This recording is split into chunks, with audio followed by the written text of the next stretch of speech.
Assalamualaikum warahmatullahi wabarakatuh. Waalaikumsalam warahmatullahi wabarakatuh. Apa kabar Ami hari ini? Sehat? Sehat, alhamdulillah.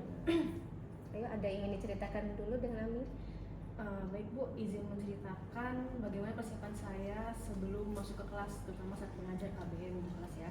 Jadi saya mengajar kelas 11 dan kelas 12. Untuk kelas 12 saya sudah pernah masuk kelas 12.2, 12.4, dan 12.5. Untuk kelas 11 saya hanya pernah masuk di 11.2, belum pernah masuk di 11.1.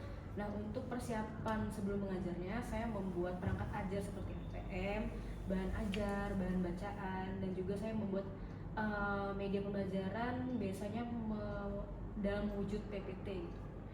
Nah, ada satu kelas yang saya pernah mensiasati pakai strategi pembelajaran yang sudah dipelajari di kuliah sebelumnya, memakai strategi pembelajaran roll card atau kartu peran. Jadi saya sebelum masuk ke kelas, saya siapkan dulu kartu-kartu yang sesuai dengan peran si anak-anak setiap kelompoknya. Misalkan isinya ada 5 orang, satu orang sebagai penganalisis, satunya sebagai pencatat, satunya sebagai yang mempresentasikan, satunya sebagai pencari informasi, dan satunya sebagai penyimak. Jadi semua anggota dalam kelompok punya tugas masing-masing dan tidak ada yang tidak bekerja. Nah itu. Lalu untuk selebihnya kelas-kelas lain saya terapkan memakai media PPT dan strategi pembelajaran kooperatif. Mungkin itu saja dapat saya sampaikan. Bun, saya kembalikan ke Bu Nurmas selaku guru kamu. Nah, setelah beberapa kali Ami masuk ke kelas, kira-kira Ami yakin tidak bisa menjadi guru yang baik? Baik Bun, baik Bu, izin menjawab. Saat saya masuk ke kelas, apakah saya bisa menjadi guru yang baik untuk mereka? Saya rasa iya, karena beberapa anak di dalam kelas itu terlihat antusias dalam mencari tahu materi yang saya berikan, padahal materi sudah selesai. Jadi mereka masih mau berkomunikasi tentang materi, masih mau tanya-tanya, masih mau dijelaskan materinya, masih mau dibimbing apakah yang dikerjakan benar apa salah. Jadi mereka semangat mencari tahu yang berhubungan dengan materi yang sudah dijelaskan Ami ya? Iya, jadi menurut saya itu tolak ukur saya menjadi guru yang baik untuk mereka. Oke, Mi. Gimana setelah beberapa kali masuk kelas itu masih ada nggak hal-hal yang Ami merasa saya harus perbaiki nih di dalam hal ini misalnya? Baik Bu, terima kasih atas pertanyaannya. Ya ada, tentunya dalam hal manajemen waktu di materi yang menurut saya itu padat dan sulit. Misalkan ada materi tentang ejaan atau materi tentang bagaimana menentukan ide pokok berdasarkan letaknya di paragraf itu kan harus harus lebih mendalam, harus lebih detail menjelaskan ke anak-anaknya. Sedangkan waktu pembelajaran itu kadang terpotong kegiatan lain, seperti misalkan mereka baru selesai olahraga, baru berganti baju, ada lagi yang terpotong MBG. Jadi kan ya memanfaatkan waktu yang ada gitu. Jadi itu yang harus saya perbaiki, memanajemen waktu sebaik mungkin. Karena ini mereka dibagikan MBG itu setelah istirahat. Jadi memakan waktu belajar. Kayak ada jam di kelas 11.2 itu jam keempat kelima. Nah, jam keempat terus istirahat baru jam kelima. Nah, sedangkan anak-anak itu dibagikan MBG setelah istirahat karena takut nanti kantin tidak laku kalau langsung dibagikan pas istirahat. Menyiasati itu, tapi jam kami yang terpakai itu kadang lebih dari 15 menit. Nah, jadi kan mereka kendalanya seperti itu. Oke, yang penting nanti kedepannya kan tidak selalu ada MBG. Iya. Tapi yang nggak ketemu juga yang jam seperti itu tidak terus, tidak selalu. Itu hanya kelas yang ketemu Jam yang terpotong itu aja. Ada nggak yang merasa saya harus tingkatkan nih ke depannya, karena di pembelajaran sekarang itu seperti apa misalnya? Baik Bun, terima kasih pertanyaannya. Mungkin untuk pembelajaran sekarang yang berfokus dan berkiblat ke pembelajaran mendalam, yang harus saya tingkatkan itu di prinsip menggembirakan.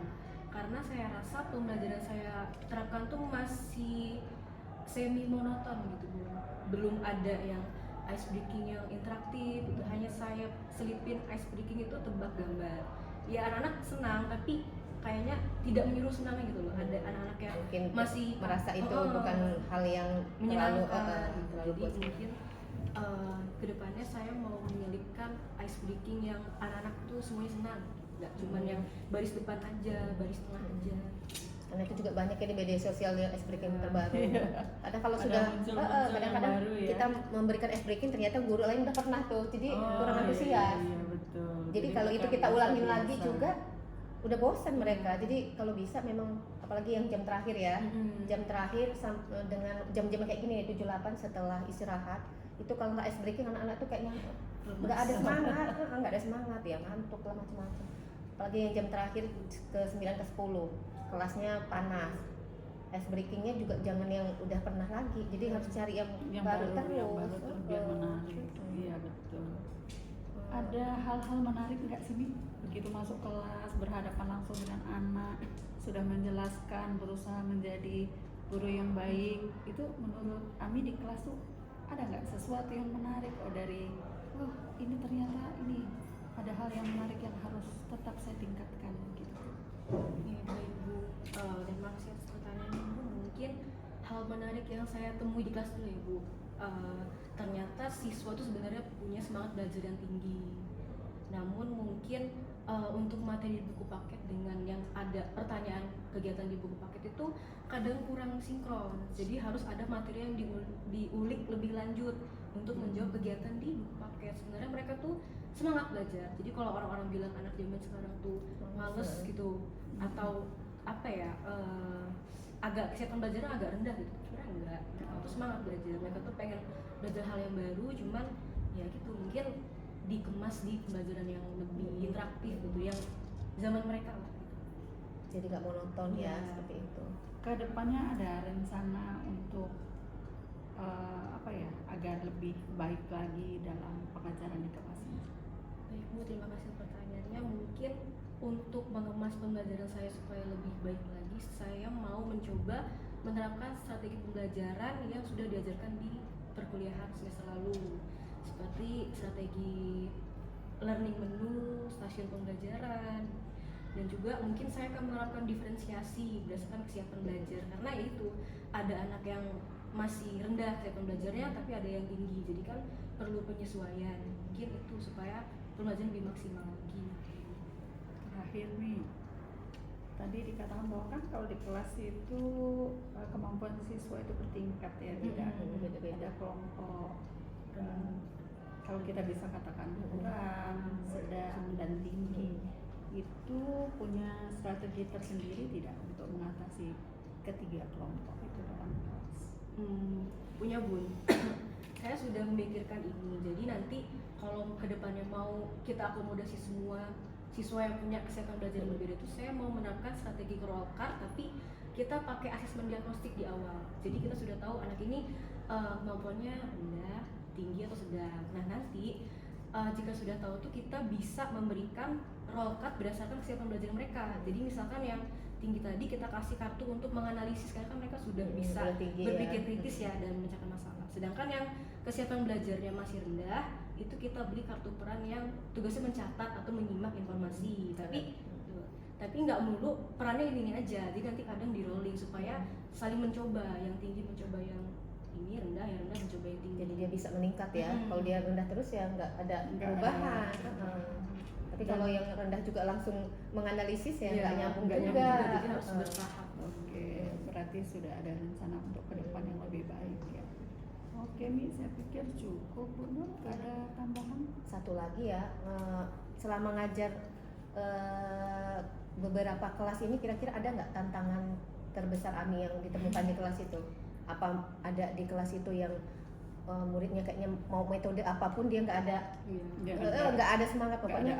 Mungkin ya kok anak ini tiap materi sudah materi yang ketiga ini kok masih kayaknya memang cuek gitu, tidak ada semangat untuk nanya atau diskusi juga ogah-ogahan seperti itu, ada nggak?